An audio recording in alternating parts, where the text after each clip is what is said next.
Payo sa mag-asawa. Pag galit asawa mo, huwag mong sasabayan. Kailangan isa lang ang galit.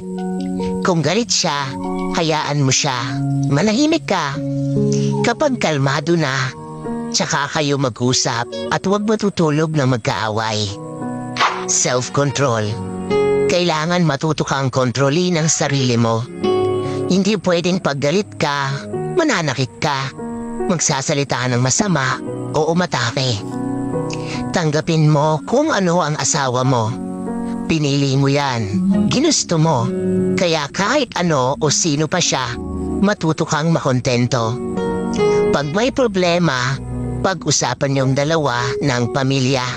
Hindi ng kapitbahay, ng kaibigan, at lalo na huwag niyo i-post sa FB kapag magkagalit kayo. Sa FB kasi, maraming tsismosa at tsismoso. Nakikisali kahit hindi alam ang pangyayari. Kapag nag-away kayo, may masasabing masasamang salita. Huwag mo dibdibin. Isipin mo galit lang siya. Ang taong galit, wala naman niyang sasabihing maganda. Hindi ka niyan pupurihin.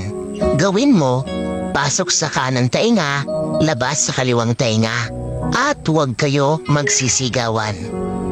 Laging yakapin ang asawa at mga anak. Nakakagamot ng sama ng loob. Nakakawala ng problema, pansamantala, at nakakagaan ng pakiramdam. Araw-araw mong sabihin sa asawa mong pogi o maganda siya. Ang bango niya. Huwag mong pagdududahan na kaya siya nagpapapogi o nagpapaganda dahil sa iba.